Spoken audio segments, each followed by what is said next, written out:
इस वीडियो को मत देखो, बस आंखें बंद करो और महसूस करो, क्योंकि असली कहानी का मजा देखने में नहीं, सुनने में आता है। राजस्थान के रेगिस्तान में फैला एक सुनसान इलाका, जहां रेत की हवाएं इतिहास की कहानियां फुसफुसाती हैं। वहीं जैसलमेर से करीब 18 किलोमीटर दूर बसा है खुलधरा गांव, जिसे अब भूतिया गांव कहा जाता है। आज भी जब सूरज ढलता है तो गांव के टूटे फूटे मकानों में एक अजीब सी खामोशी पसर जाती है, मानो कोई अदृश्य शक्ति वहां जाग रही हो। कहते हैं करीब 200 साल पहले इस गांव में बलीवाल ब्राह्मणों की 84 पट्टियां बसी थीं। गांव में खुशहाली थी, पर एक रात ऐसा क्या हुआ कि पूरा गांव अचानक खाली हो गया। न कोई शव मिला, न खून, न लूटपाट, बस लोग ऐसे गायब हुए जैसे कभी थे ही नहीं। खुलधरा के बारे में कई कहानियां प्रचलित हैं, पर सबसे ज्यादा चर्चित है दीवान सालिम सिंह की कहानी। जैसलमेर का दीवान, जो अपनी क्रूरता और लालच के लिए जाना जाता था।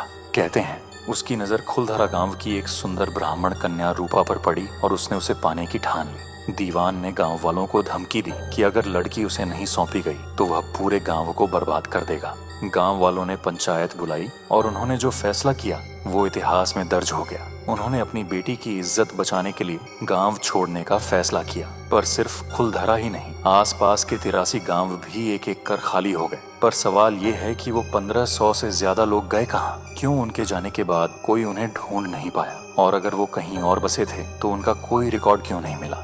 10 मई 2023 दिल्ली यूनिवर्सिटी के 5 स्टूडेंट्स एक डॉक्यूमेंट्री प्रोजेक्ट के लिए राजस्थान आए। उनके नाम थे आरव, सिमरन, कबीर, नील और रिया। टॉपिक था हॉन्टेड प्लेसेस ऑफ इंडिया। 3 जगहें पहले शूट हो चुकी थी, भानगढ़, डाउहिल और राणा किला। अब बारी थी खुलधरा की। ट्रिप की शुरुआत हुई जैसलमेर स्टेशन से। टैक्सी लेकर वो खुलधरा पहुंचे। रास्ते भर ड्राइवर ने चेतावनी, भैया दिन में घूम लो, पर रात को वहां रुकने का मत सोचना। हम जैसलमेरी लोग भी शाम ढलते ही उस रास्ते को बंद कर देते हैं। नील हंस पड़ा, अरे अंकल, ये सब तो बातें हैं, असली भूत प्रेत तो हमारी पढ़ाई में है। ड्राइवर ने कोई जवाब नहीं दिया, बस पीछे देखा और धीमे से बुदबुदाया, इनमें से कुछ शायद लौटे ही ना।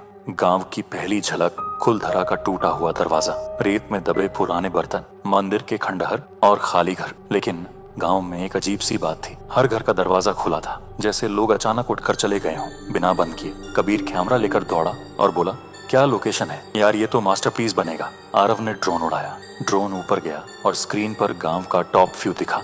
पूरा गांव एक ज्यामितीय आकृति में बना था, एक प्रकार का यंत्र, जैसे किसी तांत्रिक रचना की तरह। रिया को कुछ अजीब लगा। कभी सोचा है गांव का प्लान इतना परफेक्ट क्यों है? रात की तैयारी शुरू हुई, सूरज ढल रहा था, गांव में अंधेरा घिरने लगा। स्थानीय गाइड जो साथ आया था उसने आखिरी बार चेताया, अब वापस चलिए, सूरज पूरी तरह डूबने से पहले निकलना जरूरी है। पर टीम ने तय कर लिया था, यहीं रुकेंगे, यहीं शूट करेंगे। उन्होंने मंदिर के पास एक खाली घर को बेस बनाया। कैमरे सेट हुए। आरव ने वॉइस ओवर रिकॉर्ड करना शुरू किया।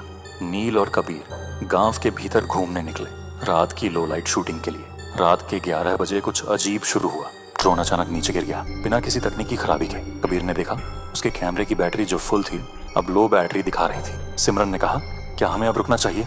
पर आरव अड्डा रहा, अब रुके तो कभी पता नहीं चलेगा यहाँ होता क्या है। रात के 11:15 बजे उन्हें पहला झटका लगा। नील ने कहा कि उसे मंदिर के पीछे कोई चलता हुआ दिखा। कबीर ने कैमरा घुमाया, फ्रेम में कुछ नहीं आया। पर जब उन्होंने रिकॉर्डिंग रिव्यू की तो कुछ सेकंड्स के लिए एक धुंधली परछाई स्क्रीन पर आई जो हवा में तैर रही। रिया कांप गई, ये कोई प्रैंक तो नहीं? लेकिन वहाँ कोई और नहीं था। नील अकेले मंदिर की पिछली गली में गया। कबीर और आरव रिकॉर्डिंग में बिजी थे और तब नील गायब हो गया। नील को खोजते खोजते कबीर भी गुम हो गया।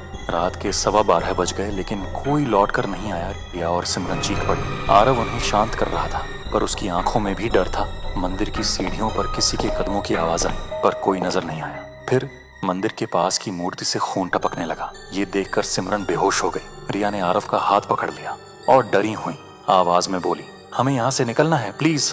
पर जब वो भागने लगे तो मंदिर का दरवाजा अपने आप बंद हो गया। रात के 12:30 बज गए। एक नीली रोशनी मंदिर में फैलने लगी। सामने रूपा खड़ी थी, नीला घूंघट, अधजला चेहरा और आंखों की जगह काले गड्ढे। उसकी आवाज गूंजी, हमने इज्जत के लिए सब छोड़ा, अब तुमने उसे अपवित्र किया है। अचानक सिमरन चीख पड़ी। उसके हाथ में राख थी और उसमें इंसानी बाल फंसे हुए थे। रिया ने कैमरे में देखा, नील का चेहरा आखिरी बार दिखा।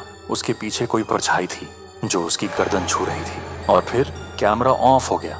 मंदिर के भीतर अब बस रिया, सिमरन और आरव बचे थे। चारों ओर गहरी नीली धुंध फैली हुई थी।